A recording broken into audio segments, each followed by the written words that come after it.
Welcome back to the Deep Dive. Today, we are really tearing into a fascinating stack of AI-aggregated data on silver.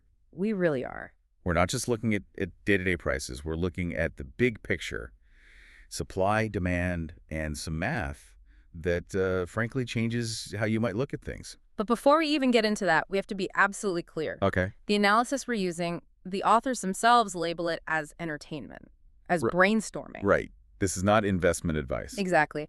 Our mission here is just to unpack the models and the data, to understand the mechanics at play. Okay, so let's start with the core dynamic. It seems pretty simple.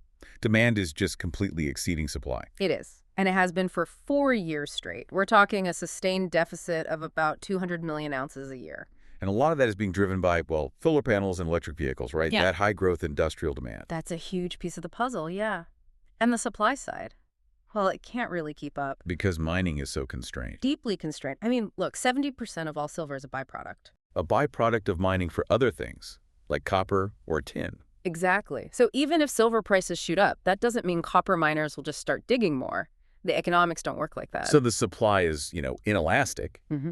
And a new pure silver mine takes, what, 7 or 8 years to even come online? A glacial pace, just not a quick fix. So if mining can't fill the gap, Mm-hmm. that leaves only one variable in the short term. It has to be recycling. That's the only lever you can pull. And we have some pretty good historical data on how recycling responds to price, don't we? We do. In the 2011 price spike, recycling went up about 18%. But back in 1980, with the Hunt brothers... The attempt to corner the market. Right. During that event, recycling volumes soared by 78%. So price is clearly a powerful motivator. Okay, and this is where the math gets kind of wild. It really does. The analysts calculated what it would take to fill the projected 2025 shortage of 220 million ounces just with recycling. Yep. The recycling rate would need to increase by 115%. 115. It's a staggering number. Right. And so the model then asks the obvious question, what price does it take to get us there? And based on historical elasticity and inflation, the price comes out to $286.80 per ounce. wow. Okay, that number just, Uh, it reframes everything. But hold on.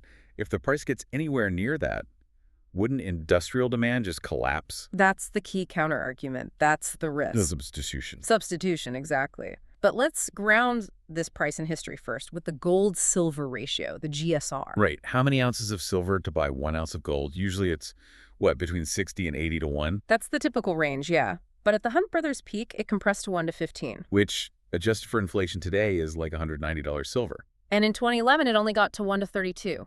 Right now, we're sitting around 1 to 80, so, historically wide. So there's precedent for a much tighter ratio. But let's go back to the risks. The first big one isn't even substitution, is it? No.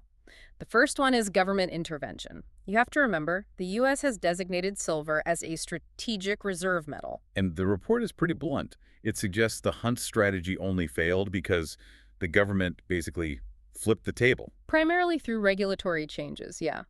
Things like margin requirements that force them to sell it, crush the price. And the second risk is what we just mentioned, industrial users finding a cheaper replacement. Which is a real threat since they're 55% of all consumption. But finding a widespread substitute for something like solar panels? The timeline on that is very hard to predict. So what's the takeaway here? The data suggests this structural momentum is maybe even stronger than what we saw in 1980. Potentially, yeah, even with stronger oversight today. The author's personal observation, and again, not advice, is that $50 an ounce is a starting point, not an end point. Just a starting point. And they suggest a GSR of 1 to 50 would be the signal that the market is starting to get, overbought. That's their metric for the beginning of the froth, yeah. Okay, so final provocative thought for you to mull over.